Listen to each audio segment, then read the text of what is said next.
Assalamualaikum warahmatullahi wabarakatuh. Halo teman-teman, perkenalkan nama saya Srinita Agustina, NPM 1022007 kelas B akuntansi. Kali ini saya akan menjelaskan mata kuliah Sistem Informasi Akuntansi pada bab 5, yaitu tentang buku besar dan buku besar pembantu. Rangkuman materi bab 5 yaitu tentang buku besar dan buku besar pembantu.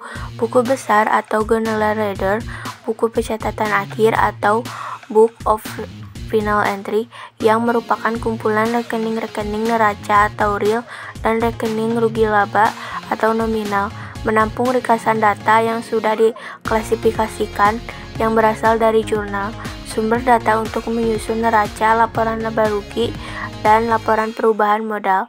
Buku pembantu atau subsidiary ledger, rincian dari rekening-rekening dalam buku besar. Rekening kontrol atau kontrol akun, buku besar yang rinciannya dibuat dalam buku pembantu. Yang pertama, buku pembantu dalam perusahaan manufaktur terdiri dari yang pertama, buku pembantu persediaan, yang kedua, buku pembantu piutang, yang ketiga, buku pembantu utang, yang keempat, buku pembantu harga pokok produk, yang kelima, buku pembantu biaya, dan yang keenam, buku pembantu aktiva tetap. Berikut adalah contoh dari kartu persediaan, buku pembantu piutang dan utang, rekening aktiva tetap. Formulir terdiri dari rekening buku besar, rekening biasa, rekening saldo dengan 1 kolom saldo, rekening saldo dengan 2 kolom saldo, rekening saldo dengan lama, dan saldo baru.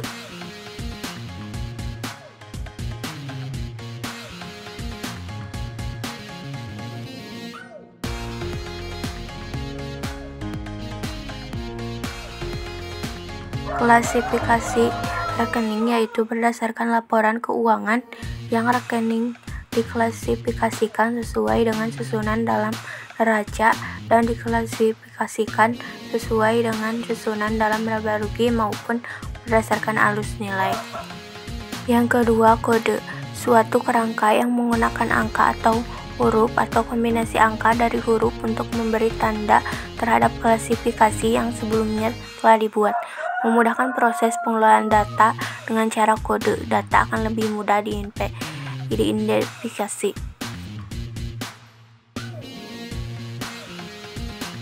Posting ke dalam rekening buku besar dan buku pembantu.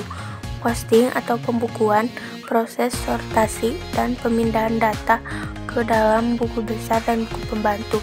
Ada 4 metode posting. Yang pertama, metode tangan atau pen and ink.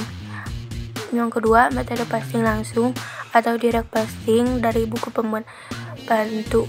Yang ketiga, metode posting langsung atau direct posting dari dokumen sumber. Yang keempat, metode tanpa buku pembantu atau leaderless bookkeeping.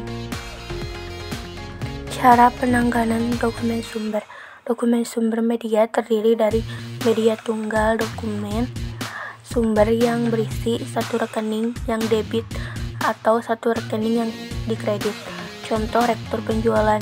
Media campuran dokumen sumber yang berisi lebih dari satu rekening yang debit atau lebih dari satu rekening yang dikreditkan. Contoh bukti kas keluar. Catatan data ke rekening pembantu. Pada media tunggal tidak memerlukan metode penanganan tertentu. Pada media campuran memerlukan metode penanganan tertentu. Sekian dan terima kasih. Mohon maaf apabila ada kesalahan pengucapan maupun penyampaian materi yang masih kurang. Wassalamualaikum warahmatullahi wabarakatuh.